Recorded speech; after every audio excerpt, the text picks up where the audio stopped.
Welcome back to CMA Telugu. మన house property గురించి మాట్లాడుకుంటున్నామండి ఈరోజు క్లాస్లో. సెల్ఫ్ ఆక్యుపైడ్ ప్రాపర్టీ గురించి మాట్లాడుకుంటున్నాం. అండ్ మనం ఏదైతే మెటీరియల్ చూస్తున్నామో అది ఐసిఐ మెటీరియల్ అండి. అండ్ సెల్ఫ్ ఆక్యుపైడ్ ప్రాపర్టీ అంటే ఏమిటి అంటే, మన ఇంట్లో మనమే రెంట్కుంటే మన ఇల్లుని ఏమంటామంటే సెల్ఫ్ ఆక్యుపైడ్ ప్రాపర్టీ అంటాం. సో ఇక్కడ ఆ హౌస్ ప్రాపర్టీలో ఎవరు ఉండాలి అంటే, ఆ హౌస్ ప్రాపర్టీకి సంబంధించిన ఓనర్ మాత్రమే ఉండాలి. అదే ఎవరికి రెంట్కి ఇవ్వకూడదు అనమాట.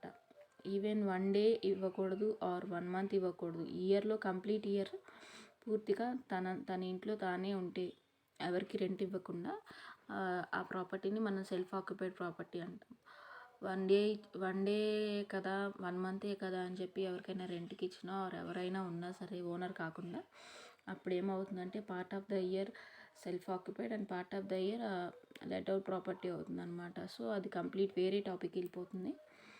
సో మనకి సంబంధించి సెల్ఫ్ ఆక్యుపైడ్ ప్రాపర్టీ కావాలి అంటే కంప్లీట్ ఇయర్ ఓనరే తన హౌస్లో తాను ఉండాలన్నమాట, రెసిడెన్స్ పర్పస్ కోసం. అండ్ ఇక్కడ సెల్ఫ్ ఆక్యుపైడ్కి సంబంధించిన సెక్షన్ ఏంటి అంటే సెక్షన్ 23 క్లాస్ 2 సబ్ క్లాస్ ఏ అనమాట. అండ్ మనకి దీంట్లో ఏం చెప్తున్నారు అంటే, as per section 23 class 2 sub class A house property shall B termed as self occupied property where such property or part thereof is in occupation of the owner for the purpose of his own residence, is not actually let out during the whole or any part of the previous year, and no other benefit therefrom is derived by the owner.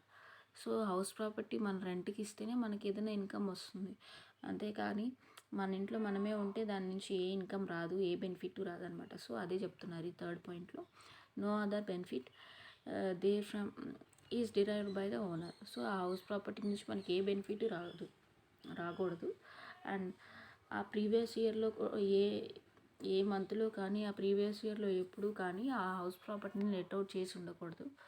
Is not actually let out during the whole, పూర్తి year అయినా అయ్యుండొచ్చు or any part of the year, అంటే ఎన్ని months అయినా అయ్యుండొచ్చు. ఆ house ప్రాపర్టీని లెట్అవుట్కి use చేయకూడదు అనమాట. ఓన్లీ సెల్ఫ్ ఆక్యుపేషన్ కోసమే హౌస్ ప్రాపర్టీని యూజ్ చేయాలి. And it is in occupation of the owner for the purpose of his owner residence. So owner and owner యొక్క ఫ్యామిలీ ఎవరైతే ఉన్నారో ఆ హౌస్ ప్రాపర్టీలోనే ఉండాలి. అండ్ ఆ హౌస్ ప్రాపర్టీని ఎవరికి రెంట్కి ఇవ్వకూడదు. And whole of the year self ఆక్యుపైడ్గానే ఉండాలి, అంతేగాని partly self occupied partly let out ఉండకూడదు. అండ్ ఆ హౌస్ ప్రాపర్టీ నుంచి వేరే నో అదర్ బెనిఫిట్ ఏది రిసీవ్ చేసుకోకూడదు ఓనర్. అండ్ ఈ సెల్ఫ్ ఆక్యుపైడ్ ప్రాపర్టీ యొక్క ట్రీట్మెంట్ ఏంటి అంటే, the annual value of such house or part of the house shall be taken to be nil. So ఏం చెప్తున్నారు అంటే, ఈ సెల్ఫ్ ఆక్యుపైడ్ ప్రాపర్టీకి యాన్యువల్ వాల్యూ అనేది ఎప్పుడు కూడా నిల్ అనేది తీసుకుంటాం అనమాట. ఎందుకంటే మన దాని నుంచి ఏ ఇన్కమ్ రావట్లేదు, సో దాని నుంచి మనకి ఏ బెనిఫిట్ లేదు, దాని మీద ట్యాక్స్ చేయాలి అంటే ఎస్ఎస్సి ఒప్పుకోడు. సో గవర్నమెంట్ ఏం చెప్తుంది అంటే, సరే నేను యాన్యువల్ వాల్యూ నిల్ అని చెప్తున్నానని చెప్పింది. అంటే మనం ఏదైతే గ్రాస్ యాన్యువల్ వాల్యూ చేస్తామో దాని నుంచి సంథింగ్ డిడక్షన్స్ అని చెప్పి మున్సిపల్ ట్యాక్స్ అని చేస్తాము, నెట్ యాన్యువల్ వాల్యూ వస్తుంది, దాంట్లోంచి డిడక్షన్స్ అని తీసేస్తే total income from house property వస్తుంది. కానీ మనం ఏం చేస్తున్నాము, ఇక్కడ మనకి సెల్ఫ్ ఆక్యుపైడ్ ప్రాపర్టీ అవ్వటం వల్ల దాని నుంచి మనకి ఏమీ బెనిఫిట్ కానీ ఏం రెవెన్యూ కానీ ఉండదు. సో దాని వాల్యూ ఎప్పుడు కూడా యాన్యువల్ వాల్యూ అనేది నిల్ తీసుకుంటాం అనమాట. So the annual value of such property or part of the house shall be taken to be nil అనమాట. సో నెక్స్ట్ ఏం చెప్తున్నారంటే, if an SSC occupies more than 2 house properties as self-occupied, he is allowed to treat only 2 house properties as self-occupied at his option. The remaining self-occupied property shall be termed as deemed to be let out. Treatment of deemed to be let out property is discussed later in this chapter. So ఇప్పుడు ఒకవేళ ఎస్ఎస్సికి 2 house properties ఉన్నాయి and 2 house properties కూడా ఎవరికి రెంట్కి ఇవ్వకుండా తనే residential పర్పస్కి తనే ఓనర్ అండ్ తనే రెసిడెన్షియల్ పర్పస్కి యూజ్ చేసుకుంటున్నాడు అనమాట, ఎవరికి రెంట్కి ఇవ్వలేదు. సో ఈ 2 హౌస్ ప్రాపర్టీస్‌లో 1 ప్రాపర్టీనేమో సెల్ఫ్ ఆక్యుపైడ్ ప్రాపర్టీగా అండ్ అదర్ ప్రాపర్టీనేమో డీమ్డ్ టు బి లేట్ ప్రాపర్టీగా ట్రీట్ చేస్తారు. బట్ ఇక్కడ ఏం చెప్తున్నారు అంటే ఆ 2 హౌస్ ప్రాపర్టీస్‌లో ఏ ప్రాపర్టీని సెల్ఫ్ ఆక్యుపైడ్ ప్రాపర్టీ అనాలో ఇది ఎస్ఎస్సి హ్యాండ్స్‌లోనే ఉంటుందన్నమాట. ఇక్కడ గవర్నమెంట్ కానీ మున్సిపల్ అథారిటీస్ కానీ చెప్పే రైట్ లేదు. సో సమ్టైమ్స్ మనకి ఏదన్నా సరే ఇలాంటి ఆర్గ్యుమెంట్ జరిగినప్పుడు అసెసింగ్ ఆఫీసర్ అని ఇలా some government authorities local authorities అని వాళ్ళ పర్మిషన్ తీసుకొని చేస్తాం. కానీ ఇక్కడ ఏంటంటే 2 హౌస్లు ఉన్నప్పుడు ఒక హౌస్ ప్రాపర్టీ ఏమో deemed to B let out అవుతుంది, ఒక house property self occupied house property అవుతుంది. సో కానీ ఇక్కడ ఆప్షన్ ఎవరికి ఇచ్చారు అంటే ఎస్ఎస్సికి ఇచ్చారనమాట. సో ఇల్లు నీవి, రెండిట్లో నువ్వే ఉంటున్నావు అండ్ రెండిటికి నువ్వే ఓనర్. సో ఏ ప్రాపర్టీ మీద నువ్వు ట్యాక్స్ కట్టాలనుకుంటున్నావు అండ్ ఏ ప్రాపర్టీ మీద సెల్ఫ్ ఆక్యుపైడ్గా ఉండాలి అనుకుంటున్నావు అని ఈ సంబంధించిన అథారిటీస్ ఈ ఎస్ఎస్సిని అడిగితే ఎస్ఎస్సి ఆ బెనిఫిట్ కానీ ఆ ఎక్స్పెన్స్ ఇవన్నీ దేని నుంచి అయితే మనం బెనిఫిట్ ఎక్కువ అవుతామని చెప్పి క్యాలిక్యులేట్ చేసుకొని ఆ సంబంధించిన ప్రాపర్టీని సెల్ఫ్ ఆక్యుపైడ్ ప్రాపర్టీగా చెప్తాడు అనమాట SSC. And next deemed to B let out ప్రాపర్టీకి ఎలా క్యాలిక్యులేట్ చేయాలి అని చెప్పి అది మనకి నెక్స్ట్ లేటర్ చాప్టర్లో వస్తుందన్నమాట. అండ్ ట్యాక్స్ పాయింట్ వచ్చేసేసి in the light of the above provision if fully self occupied property అనుకోండి, ఆ సంబంధించిన ప్రాపర్టీ అనేది ఫుల్గా సెల్ఫ్ ఆక్యుపైడ్ ప్రాపర్టీ అంటే ఓనర్ ఉంటున్నాడు అనుకోండి, ట్రీట్మెంట్ ఎలా ఉంటుందంటే ట్రీట్మెంట్ అనేది కూడా సెల్ఫ్ ఆక్యుపైడ్ ప్రాపర్టీకి ఎలా చేస్తామో అలానే ఉంటుందన్నమాట. And partly self occupied and partly vacant. So ఆ సంబంధించిన ప్రాపర్టీ అనేది ఏంటి, పార్ట్ ఆఫ్ ద ఇయర్ ఏమో self occupied and part of the year ఖాళీగా ఉంది, అంటే ఎవరికి రెంట్కి ఇవ్వలేదు కానీ ఖాళీగానే ఉంది. సో ఆ సంబంధించిన ప్రాపర్టీ అనేది partly self occupied and partly vacant. అంటే హాఫ్ ఆఫ్ ద ఇయర్ ఏమో మనం ఉన్నాం, మన ఇంట్లో మనమే ఉన్నాం, and half of the year మనం వేరే ట్రాన్స్ఫర్ అవ్వచ్చు, వేరే దగ్గరికి షిఫ్టింగ్ అవ్వచ్చు, ఆ హౌస్ అనేది ఖాళీగానే ఉంది, ఎవరికి రెంట్కి ఇవ్వలేదు. సో అప్పుడు ఎలా ట్రీట్మెంట్ చేయాలి అంటే సెల్ఫ్ ఆక్యుపైడ్ ప్రాపర్టీగానే ట్రీట్ చేయాలి. And partly self occupied and partly let out. So ఇక్కడ ఏంటి అంటే ఆ సంబంధించిన ప్రాపర్టీ అనేది సెల్ఫ్ ఆక్యుపైడ్ కొన్నాళ్ళు ఉన్నాము అండ్ పార్ట్లీ లెట్ అవుట్ అంటే కొన్నాళ్ళు ఏమో లెట్ అవుట్ చేసాము. సో ఇక్కడ 2 సిచ్యువేషన్స్ రావచ్చు అనమాట. 2 పోర్షన్స్ ఉండొచ్చు, పైన ఒక పోర్షన్ కింద ఒక పోర్షన్ ఉంటుంది, కింద సెల్ఫ్ ఆక్యుపైడ్ ఆర్ పైన లెట్ అవుట్ వేయచ్చు. అలా కాకుండా 2 పక్క పక్కన పోర్షన్లు ఉండొచ్చు, మనం ఒక దానిలో ఉండి ఇంకో దాన్ని లెట్ అవుట్ చేయొచ్చు, అంటే ఇంకొక దాన్ని రెంట్కి ఇవ్వచ్చు అనమాట. సో ఇక్కడ 2 కేసెస్ 2 సిచ్యువేషన్స్ ఉండొచ్చు. కానీ ట్రీట్మెంట్ ఎలా ఉంటుందంటే partly self occupied partly let out, అది discussed later in this chapter అనమాట. సో ఈ చాప్టర్లో లేటర్ వస్తుంది అనమాట. అలా కాకుండా ఇంకో సిచ్యువేషన్ ఏంటంటే మనం కొన్నాళ్ళు ఉండి తర్వాత మనం వెకేట్ చేసేసి మన హౌస్ని మనం వెకేట్ చేసేసి వేరే దగ్గరికి వెళ్ళిపోవాల్సిన సిచ్యువేషన్ వచ్చింది అండ్ ఆ ప్రాపర్టీని మనం రెంట్కి ఇచ్చేసాం. So part of the year self occupied and part of the year let out. So ఇది మనకి నెక్స్ట్ వస్తుంది అనమాట, ఈ చాప్టర్లో నెక్స్ట్ టాపిక్ వస్తుంది అనమాట. Part of the year self occupied ఉంటే ఎలాగా, part of the year let out ఉంటే ఎలాగా అని. And partly self occupied and partly used for business purpose. So ఇక్కడ ఏంటి, మనం కొన్నాళ్ళేమో సెల్ఫ్ ఆక్యుపైడ్ చేసాము మన హౌస్ ప్రాపర్టీని అండ్ కొన్నాళ్ళేమో బిజినెస్ పర్పస్కి యూజ్ చేసేసాము ఇయర్లో. అప్పుడు దీనికి ట్రీట్మెంట్ ఎలా ఉంటుందంటే self occupied to the extent used for self occupation. So ఎంత పోర్షన్ అయితే ఎన్ని మంత్స్ అయితే మనం సెల్ఫ్ ఆక్యుపైడ్ ప్రాపర్టీ కోసం యూజ్ చేసామో అంత పోర్షన్ వరకు సెల్ఫ్ ఆక్యుపైడ్ ప్రాపర్టీ లాగా ట్రీట్ చేస్తాము, మిగిలింది ఎలాగా అనేది మనం తర్వాత డిస్కస్ చేద్దాం. సో ఇంకోసారి చూద్దాం. సో మనకున్న హౌస్ ప్రాపర్టీని మనం ఫుల్గా సెల్ఫ్ ఆక్యుపైడ్ పర్పస్కే యూజ్ చేస్తే ఎలా ఉంటుంది ట్రీట్మెంట్ అంటే మన సెల్ఫ్ ఆక్యుపేషన్కి ఎలాగైతే ట్రీట్మెంట్ చేస్తామో అలానే ఉంటుంది. అంటే ఏంటి, గ్రాస్ యాన్యువల్ వాల్యూని మనం నిల్ కానీ జీరో కానీ తీసుకుంటాం. గ్రాస్ యాన్యువల్ వాల్యూ జీరో తీసుకోవడం వల్ల నెట్ యాన్యువల్ వాల్యూ అనేది నెగిటివ్ అయిపోతుంది, ఆ నెట్ యాన్యువల్ వాల్యూ అనేది జీరో అయిపోతుంది అనమాట. అండ్ స్టాండర్డ్ డిడక్షన్స్ ఇవన్నీ కూడా మనకేంటి నెగిటివ్ వాల్యూస్ వస్తాయి. అండ్ ఈ ఇయర్లో కాకుండా నెక్స్ట్ ఇయర్లో క్లెయిమ్ చేసుకోవాల్సి వస్తుంది అనమాట self occupied property. And partly self occupied and partly vacant అంటే ఏంటి, మన హౌస్లో మనం ఉన్నాము అండ్ కొన్నాళ్ళు ఉన్నాము, ఒక 6 months 7 months ఉన్నాము అండ్ ట్రాన్స్ఫర్ అయిపోయి వెళ్ళిపోయాం వేరే ప్లేస్కి, మన హౌస్ ఇంకా ఖాళీగానే ఉంది. So partly self occupied and partly vacant. So అలాంటి సిచ్యువేషన్లు సెల్ఫ్ ఆక్యుపైడ్ ప్రాపర్టీకి లాగానే ట్రీట్ చేస్తాం అనమాట. అండ్ క్యాలిక్యులేషన్ కూడా సెల్ఫ్ ఆక్యుపైడ్ ప్రాపర్టీకి చేసినట్టే చేస్తాం. And partly self occupied and partly let out. So same situation అనమాట. మనం ఒక ప్లేస్ నుంచి ఇంకో ప్లేస్కి ట్రాన్స్ఫర్ అయ్యాం, మన హౌస్ నుంచి మనమే వెకేట్ చేసి వెళ్ళిపోతున్నాం అన్నది. వెకేట్ చేయగానే మనం కొన్నాళ్ళు ఉన్నాం మన హౌస్లో అండ్ కొన్నాళ్ళు రెంట్కి ఇచ్చేసాం. సో 7 months మనం ఉన్నాం, మిగతా మంత్స్ వచ్చేసి మనం రెంట్కి ఇచ్చాం అనమాట. సో అప్పుడు ఏంటి సిచ్యువేషన్ అంటే ఎలా ట్రీట్మెంట్ చేయాలి అంటే partly self occupied and partly let out. So దీని క్యాలిక్యులేషన్ అనేది కంప్లీట్గా మారిపోతుందండి. సో దాని క్యాలిక్యులేషన్ ఎలా ఉంటుంది అనేది మనం తర్వాత ఈ చాప్టర్లో తర్వాత డిస్కస్ చేద్దాం. And self occupied partly self occupied and partly used for business purpose. So ఇక్కడ ఏంటి, మన హౌస్ ప్రాపర్టీ అనేది మనం కొన్నాళ్ళు ఉన్నాము అండ్ తర్వాత మనం వెకేట్ చేసేసి బిజినెస్ పర్పస్కి మనం అదే ప్రాపర్టీని యూజ్ చేసాం. సో అప్పుడు ఎలా ట్రీట్మెంట్ ఉంటుందంటే self occupied to the extent used for self occupation. So ఎంత పోర్షన్ అయితే మనం సెల్ఫ్ ఆక్యుపైడ్ పర్పస్కి యూజ్ చేసామో అండ్ ఎన్ని మంత్స్ మాత్రం సెల్ఫ్ ఆక్యుపైడ్ ఉన్నామో అన్ని మంత్స్ వరకు మనం సెల్ఫ్ ఆక్యుపైడ్ లాగా ట్రీట్ చేసి మనం సెల్ఫ్ ఆక్యుపైడ్కి ఎలా అయితే క్యాలిక్యులేట్ చేస్తామో అలా క్యాలిక్యులేట్ చేస్తాం అనమాట ఈ 4th పాయింట్లో. అండ్ మనకి ఇక్కడ ఒక నోట్ ఇచ్చారు. నోట్ ఏంటి అంటే note available to benefit under section 23 class 2 subclass A can be claimed by an individual and HUF. The benefit is not available to other assets like company, firm, etc. So మనకి ఇక్కడ self occupied ప్రాపర్టీకి ఒక benefit ఇచ్చారు. Individual కానీ HUF కానీ ఒక benefit ఉంటుంది.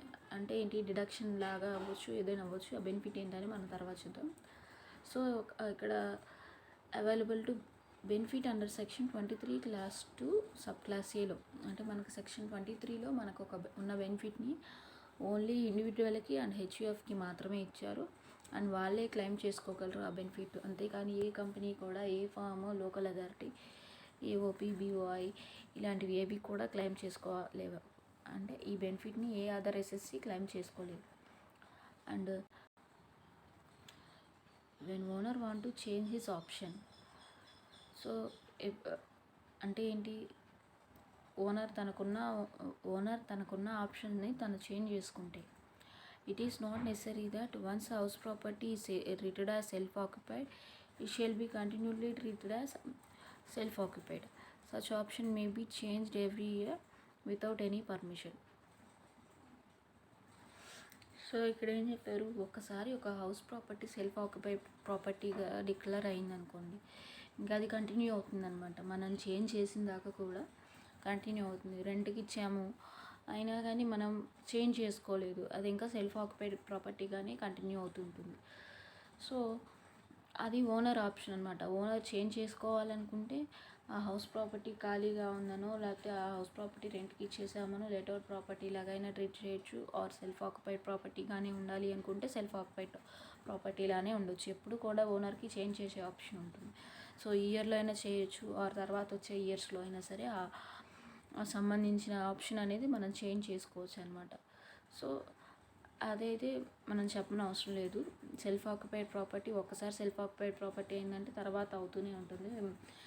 Owner మళ్ళీ వచ్చి చేంజ్ చేసిన దాకా కూడా హౌస్ ప్రాపర్టీ అనేది ఎప్పుడు కూడా సెల్ఫ్ ఆక్యుపైడ్ ప్రాపర్టీలానే కంటిన్యూ అవుతుంది. అండ్ అది ఎవ్రీ ఇయర్ కూడా చేంజ్ అవుతూనే ఉంటుంది. Self occupied property or let out property అని చెప్పి చేంజ్ అవుతూనే ఉంటుంది.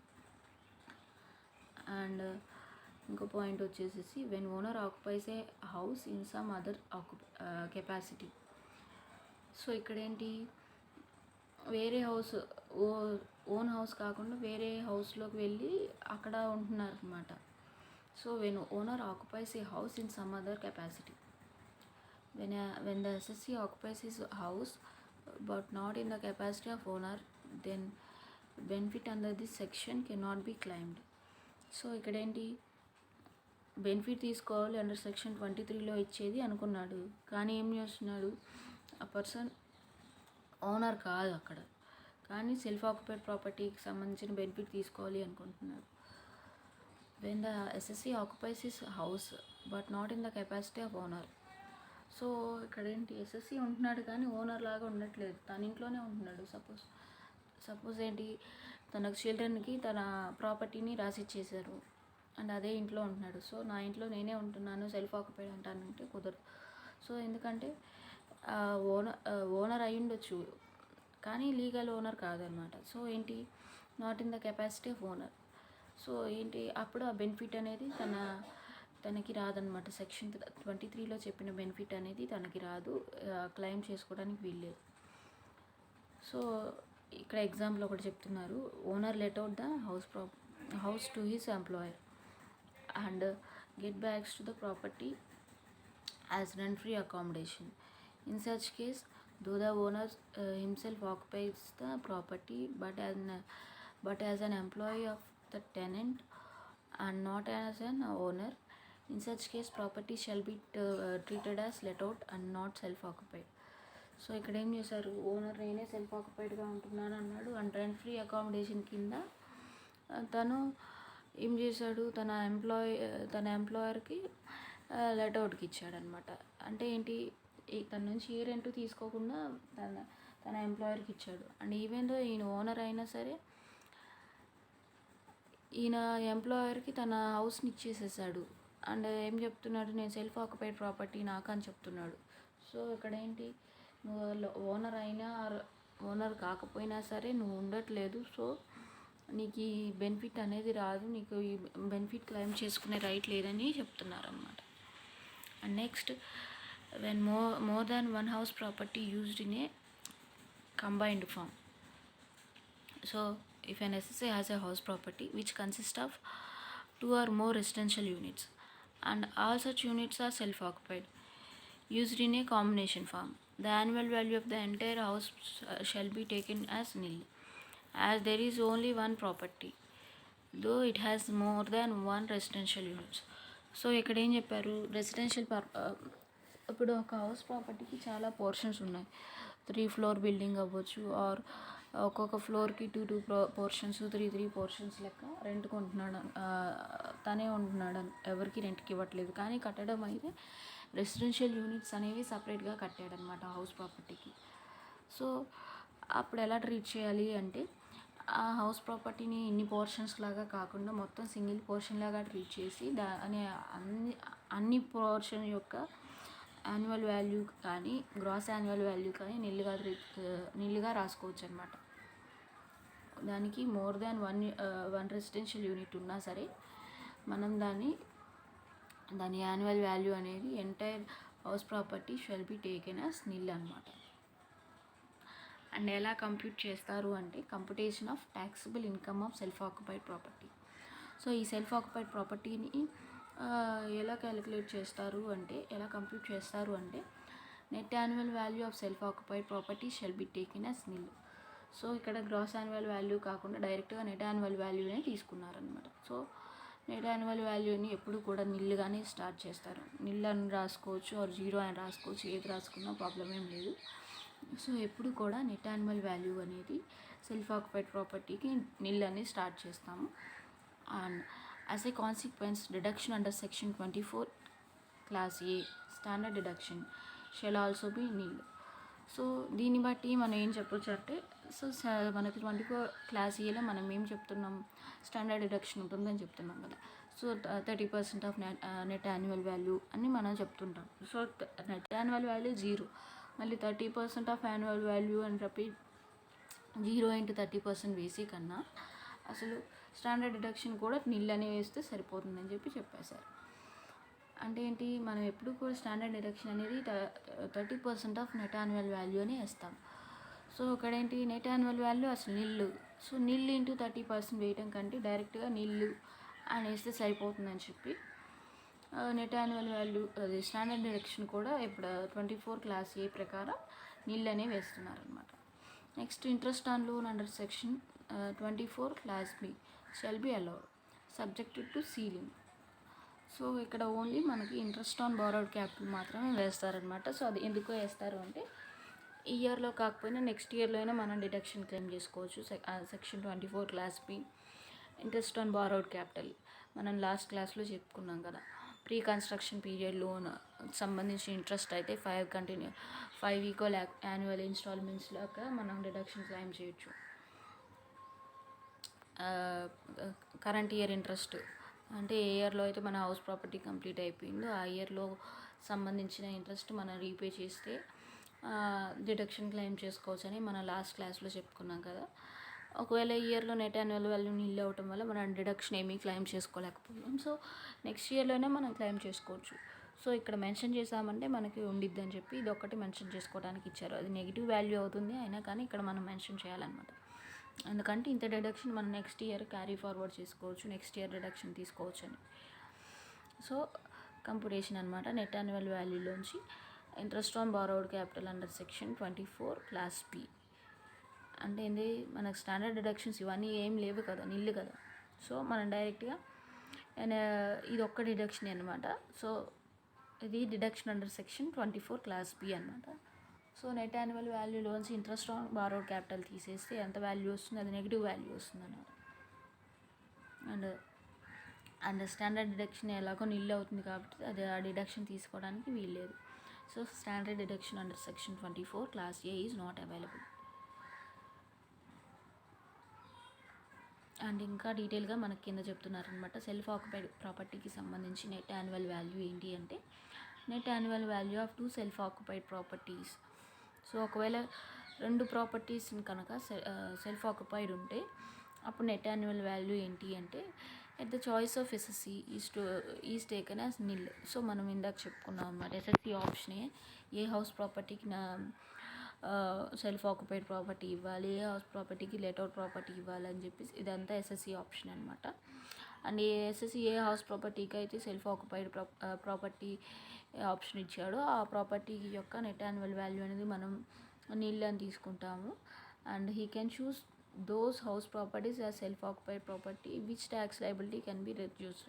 సో ఏ హౌస్ ప్రాపర్టీని మనం సెల్ఫ్ ఆక్యుపైడ్ చేస్తే మన ట్యాక్స్ అనేది తగ్గుతుందని చెప్పి అంటే ఒకవేళ ఇప్పుడు ఫెయిర్ రెంట్, మున్సిపల్ రెంట్ ఇలాంటివన్నీ క్యాలిక్యులేట్ చేసేటప్పుడు గ్రాస్ యాన్యువల్ వాల్యూని చూసుకున్నాక రెండింటికి సంబంధించి గ్రాస్ యాన్యువల్ వాల్యూ చూసుకున్నాక ఏదైతే అమౌంట్ ఎక్కువ ఉంటుంది, ఏదైతే తక్కువ ఉంటుంది, ట్యాక్స్ దేనికైతే ఎక్కువ పడుతుందని చూసుకొని ట్యాక్స్ బెనిఫిట్ అవుతాం దేన్ని చేస్తే అని చెప్పి చూసుకొని ఎస్ఎస్సి అని మనకి చెప్తాడనమాట. సో దీనికి ట్యాక్స్ ఎక్కువ పడుతుంది, సో దీనికి సెల్ఫ్ ఆక్యుపైడ్ అన్నామనుకో దీనికి నిల్లు పడుతుంది. అండ్ తక్కువ మనకి వేరే హౌస్ ప్రాపర్టీ మీద మనకు తక్కువ పడుతుందని చెప్పి ఎస్ఎస్సిఏ ఆలోచించుకొని క్యాలిక్యులేట్ చేసుకొని నాకు ఇది చేస్తే మనకి ట్యాక్స్ లయబిలిటీ తగ్గుతుంది, సో దీన్ని నేను సెల్ఫ్ ఆక్యుపైడ్ చేస్తానని ఎస్ఎస్సిఏ డిసైడ్ అవుతాడనమాట. And normally house property with higher gross value is treated as self occupied property. So మన గ్రాస్ వాల్యూ అనేది ఏ హౌస్ ప్రాపర్టీకి అయితే ఎక్కువ ఉంటుందో ఆ హౌస్ ప్రాపర్టీని మనం సెల్ఫ్ ఆక్యుపైడ్గా తీసుకుంటున్నాం. ఎందుకంటే సో దానికి గ్రాస్ యాన్యువల్ వాల్యూ ఎక్కువ ఉందంటే దాని మీద కట్టే ట్యాక్స్ లయబిలిటీ కూడా మనకి ఎక్కువే ఉంటుంది. సో ఇక్కడ ఎస్ఎస్సి ఏం చేస్తాడంటే డైరెక్ట్గా సో దీని రెండింటికి గ్రాస్ యాన్యువల్ వాల్యూ క్యాలిక్యులేట్ చేస్తాడు. అండ్ ఏదైతే ఎక్కువ వాల్యూ వస్తుందో ఆ వాల్యూని మనం సెల్ఫ్ ఆక్యుపైడ్ ప్రాపర్టీగా తీసుకుంటారనమాట. అండ్ ఇంకో ప్రాపర్టీని లేట్అవుట్ ప్రాపర్టీగా డీమ్డ్ టు బి లేట్అవుట్ ప్రాపర్టీగా తీసుకుంటారు. But it is advise to calculate total income under the head income from house property by applying each option separately అని చెప్పాను కదా. రెండు హౌస్ ప్రాపర్టీస్కి సపరేట్గా క్యాలిక్యులేట్ చేస్తారనమాట. రెండింటి గ్రాస్ వాల్యూ అండ్ రెండింటి టోటల్ ఇన్కమ్ కూడా హౌస్ ప్రాపర్టీ ఇన్కమ్ రెండింటికి క్యాలిక్యులేట్ చేస్తారు. ఏది ఎక్కువ వస్తుందో చూసుకొని ఎక్కువ వచ్చేదానికి సెల్ఫ్ ఆక్యుపైడ్ ప్రాపర్టీ అన్నామనుకోండి అప్పుడు మనకి ట్యాక్స్ చాలా తగ్గిపోయినట్టు అనమాట. అంటే చాలా వాల్యూ వచ్చేదానికి నిల్లు పడుతుంది కదా. And then choose the option which reduces total income. And next interest on loan under section 24 clause B. So మనం ఏం చెప్పాము, లేట్అవుట్ ప్రాపర్టీకి సంబంధించి ఇంట్రెస్ట్ ఆన్ బారోడ్ క్యాపిటల్ చూసాం. అండ్ సెల్ఫ్ ఆక్యుపైడ్కి సంబంధించి ఇంట్రెస్ట్ ఆన్ లోన్ అనమాట. లోన్ అన్నా బారోడ్ క్యాపిటల్ అన్నా ఒకటే. సో ఇక్కడ టైటిల్ అయితే అలా ఇచ్చారు. So Interest on loan under Section 24 Class B. So interest on loan taken for construction, acquisition, repair, renovation or extension is allowed according to the following table. So interest on loan అనేది మనం reconstruction చేయడం కోసం కావచ్చు, are ఇల్లు కట్టడం కోసం కావచ్చు, ఇల్లు రినోవేట్ చేయడం కోసం కావచ్చు, ఆర్ ఇల్లుకి సంబంధించి రిపేర్ చేయడం కోసం కావచ్చు, ఎలా అయినా తీసుకొని ఉండొచ్చు. సో అలా తీసుకొని ఉంటే కనుక ఈ ఫాలోయింగ్ని బేస్ చేసుకొని మనం ఇంట్రెస్ట్ ఆన్ బారోడ్ క్యాపిటల్ అనేది ఆర్ ఇంట్రెస్ట్ ఆన్ లోన్ అనేది క్యాలిక్యులేట్ చేస్తాము. అండ్ ఏదైతే మనకు వస్తుందో అంత అమౌంట్ మనకి డిడక్షన్ అనమాట. అండ్ ఇక్కడ ఏం చెప్తున్నారు, లోన్ అమౌంట్ డిడక్షన్ రాదు, మనకి లోన్కి సంబంధించి ఇంట్రెస్ట్ మాత్రమే డిడక్షన్ వస్తుంది. అది గుర్తుపెట్టుకోవాల్సిన పాయింట్. అండ్ లెట్అవుట్ ప్రాపర్టీలో కూడా అంతే, ఇంట్రెస్ట్ మాత్రమే మనకి డిడక్షన్ వస్తుంది, కానీ ఇంట్రెస్ట్ డిడక్షన్ వస్తుంది కానీ లోన్ ఏదైతే లోన్ బారోడ్ క్యాపిటల్ అమౌంట్ ఉంటుందో ఆ అమౌంట్ మనకి డిడక్షన్ రాదు. ఆ బారోడ్ క్యాపిటల్ మీద మనం ఏదైనా ఇంట్రెస్ట్ పే చేస్తే ఆ ఇంట్రెస్ట్ వాల్యూ వరకు మనకి డిడక్షన్ వస్తుంది.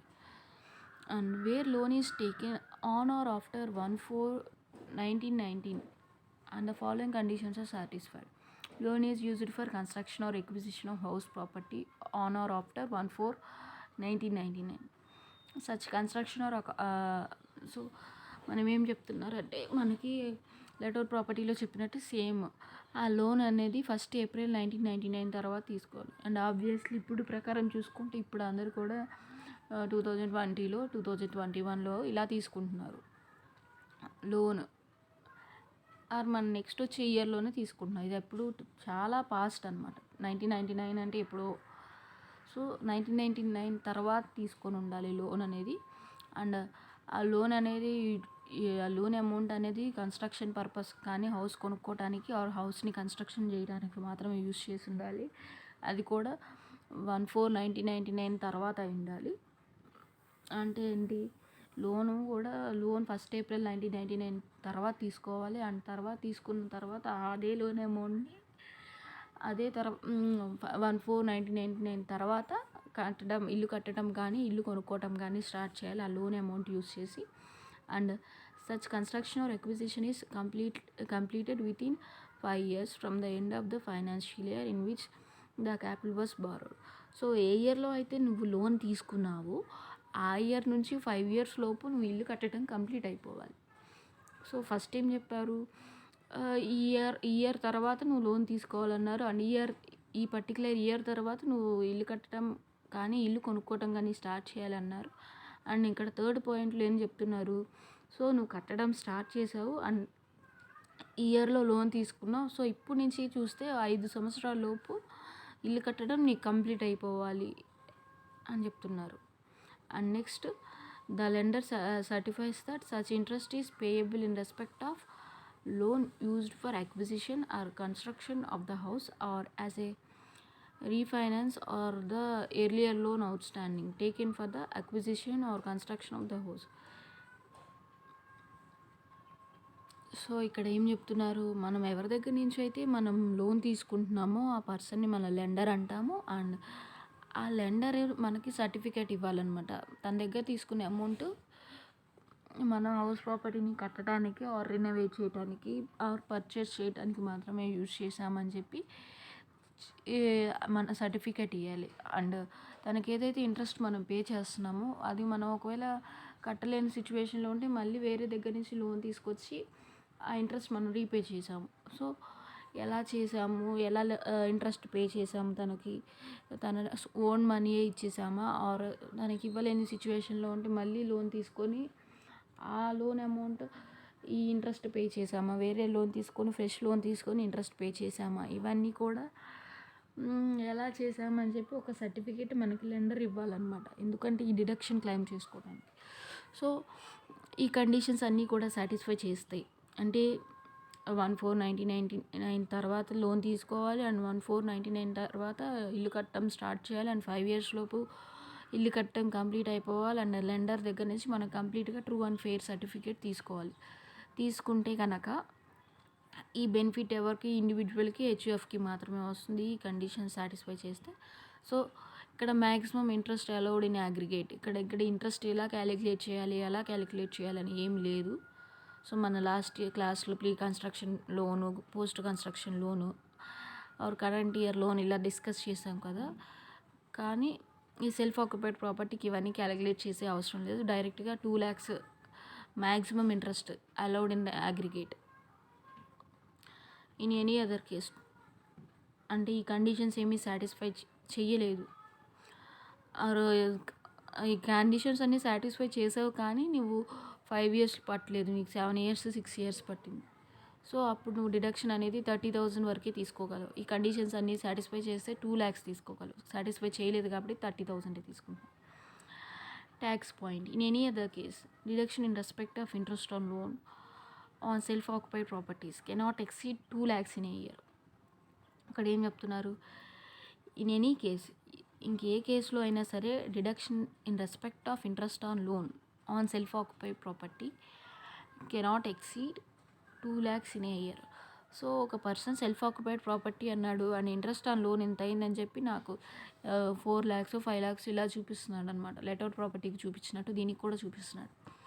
అప్పుడు ఏం చేయాలి, నీకు ఏ సిచ్యువేషన్ అయినా ఉండని, నీకు మ్యాక్సిమం నీకు ఇంత 2 lakhs వరకు మాత్రమే నీకు ఇంట్రెస్ట్ ఆన్ లోన్ డిడక్షన్ ఇస్తారు. నీకు 3 lakhs అయిందని చెప్పి 3 lakhs ఇవ్వరు, 2 lakhs వరకు మాత్రమే నీకు లిమిట్ ఉంది. సో ఇప్పుడు సపోజ్ 20,000 అయిందా 20,000 తీసుకో, 1 lakh అయిందా 1 lakh తీసుకో డిడక్షన్. ఆర్ 1,50,000 ఉందా 1,50,000 కంప్లీట్గా తీసుకో. 2 lakhs వరకు నువ్వు ఎంత అమౌంట్ అయినా సరే కంప్లీట్గా డిడక్షన్ తీసుకోవచ్చు. 2 lakhs దాటిందా యు ఆర్ నాట్ ఎలిజిబుల్. నీకు ఓన్లీ 2 lakhs వరకు మాత్రమే నీకు డిడక్షన్ వస్తుంది అనమాట. ఇంకే సిచ్యువేషన్ సెల్ఫ్ ఆక్యుపైడ్ ప్రాపర్టీకి యూజ్ చేశాడు కాబట్టి నీకు 2 lakhs వరకు మాత్రమే నీకు ఇవ్వగలమని చెప్తున్నారు. అండ్ ఒక నోట్స్ ఇచ్చారు, calculation and deduction of interest for the period of pre and post construction acquisition is same as discussed in the case of let out property. So ఇక్కడ మనకు మామూలుగా చూసుకుంటే ఎనీ అదర్ కేసు అన్నారు కదా, పైన కేసులో ఈ కండిషన్ సాటిస్ఫై చేశారని మనకు అర్థమైపోతే 2 lakhs తీసేసుకోవచ్చు. ఇక్కడ ఎనీ అదర్ కేసు అన్నారు కదా, ఎనీ అదర్ కేసు 30,000 అన్నారు కదా. సో మనం ఇక్కడ క్యాలిక్యులేట్ చేస్తామన్నమాట. అప్పుడు లెట్అవుట్ ప్రాపర్టీకి ఎలా అయితే క్యాలిక్యులేట్ చేసామో దీనికి కూడా అంతే క్యాలిక్యులేట్ చేస్తామన్నమాట. సో క్యాలిక్యులేట్ చేసి ఎంతైనా రాని 2 lakhs దాటకుండా మనం ఇవ్వాలన్నమాట. And assessee always have nil income or loss up to 2 lakhs from properties under section 23 class 2 sub clause. So ఇక్కడ ఇంకా డీటెయిల్గా చెప్పారు. In nutshell treatment of interest on loan is as under. So self occupied ప్రాపర్టీకే use చేసాము. And ఎప్పుడు use చేసామంటే 1st April 1999 తర్వాత మాత్రమే యూజ్ చేసాము. అండ్ ఆ లోన్ అమౌంట్ అనేది మనం తీసుకున్న లోన్ అనేది 1st April 1999 తర్వాతే తీసుకున్నాము. అండ్ కన్స్ట్రక్షన్ చేసాము, పర్చేజ్ ఆఫ్ లోన్ హౌస్ చేసాము. సో అప్పుడు మనకి ఎంత అయితే మ్యాక్సిమం లిమిట్ ఉంటుంది అంటే డిడక్షన్ 2 lakhs ఉంటుంది. అండ్ ఇంకో తర్వాత పాయింట్ వచ్చేసి సెల్ఫ్ ఆక్యుపైడ్ ప్రాపర్టీ అండ్ మనం ఆన్ ఆర్ ఆఫ్టర్ 1/4/1999 తర్వాతే లోన్ తీసుకున్నాం అండ్ రిపేర్స్ కోసం తీసుకున్నాం. అక్కడేంటి కన్స్ట్రక్షన్ కాదు, పర్చేస్ కాదు, ఆ హౌస్ ప్రాపర్టీకి సంబంధించిన రిపేర్స్ కోసం తీసుకున్నాం. సో అప్పుడు మనం 30,000 వరకు మాత్రమే అవైలబిలిటీ ఉంటుంది, 2 lakhs ఉండదు. అండ్ ఇంకో తర్వాత point self occupied property and loan కూడా 1st April 1999 బిఫోర్ తీసుకున్నామంట, ఆఫ్టర్ కాకుండా. బిఫోర్ తీసుకుంటే 2 lakhs రాదు. నువ్వు ఇల్లు కొనుక్కోవడానికి తీసుకున్నా ఆర్ ఇల్లు కట్టుకోవడానికి తీసుకున్నా సరే 30,000 వస్తుంది. ఎందుకంటే బిఫోర్ 1/4/1999లో లోన్ తీసుకున్నారు కాబట్టి. అండ్ ఇంకో పాయింట్ వచ్చేసి self occupied before 1st April 1999 తీసుకున్నారు అండ్ హౌస్ ప్రాపర్టీ రిపేర్స్ కోసం యూజ్ చేశారు. సో దేనికైనా యూజ్ చేయని మనకు ఆఫ్టర్ యూజ్ చేస్తే పర్చేస్ కోసం కానీ ఆర్ ఇల్లు కట్టడం కోసం కానీ తీసుకుంటే 2 lakhs వరకు వస్తుంది. ఇంకే అదర్ సిచ్యువేషన్ అయినా సరే ఆఫ్టర్ తీసుకున్నా బిఫోర్ తీసుకున్నా ఇంకా వేరే ఏ సిచ్యువేషన్ వచ్చినా సరే 30,000 అనమాట. ఒకవేళ లోన్ బిఫోర్ తీసుకున్నారు అండ్ కట్టడం ఆఫ్టర్ కట్టారు కానీ 30,000. అండ్ లోన్ బిఫోర్ తీసుకున్నారు అండ్ అది రిపేర్ పర్పస్ కోసం తీసుకున్నారు 30,000. ఓన్లీ ఆఫ్టర్ సిచ్యువేషన్లో మాత్రమే అండ్ పర్చేసు కన్స్ట్రక్షన్ విషయంలో మాత్రమే 2 lakhs వస్తుంది. ఇంకే సిచ్యువేషన్ అయినా సరే 30,000 వస్తుంది. అండ్ హౌస్ ప్రాపర్టీ ఏమో లెటౌట్ ప్రాపర్టీ. అండ్ లోన్ ఎప్పుడైనా తీసుకొని అది కన్స్ట్రక్షన్ కోసం యూజ్ చేయని ఆర్ పర్చేస్ కోసం యూజ్ చేయని నో మ్యాక్సిమం లిమిట్. సో అక్కడ ఏంటి ఎంతైనా డిడక్షన్ వస్తుంది. కాకపోతే ఏంటి ప్రీ కన్స్ట్రక్ట్ పీరియడ్ ఇంట్రెస్ట్ అనుకోండి 5 years 5 ఈక్వల్ యాన్యువల్ ఇన్స్టాల్మెంట్స్ అనేది షేర్ అవుతుంది అనమాట. సో ఇంకా కింద 3 points ఇచ్చారండి. Subject to other 2 conditions. If other 2 conditions are not fulfilled, then maximum limit is restricted to 30,000. So ఏం చెప్తున్నారంటే subjected to other 2 conditions. If the 2 conditions are not fulfilled, then maximum limit is restricted to 30,000.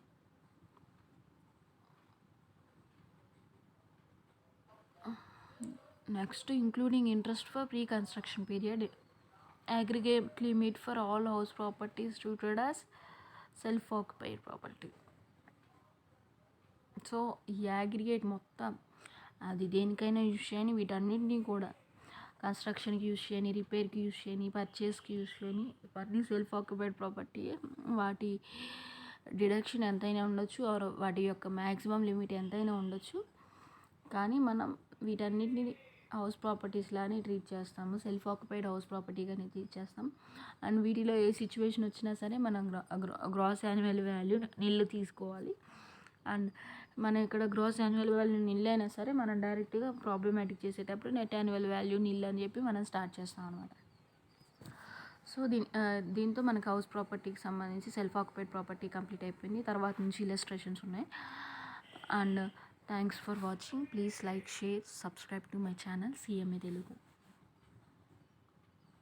Please like, share, subscribe to my channel CMA Telugu.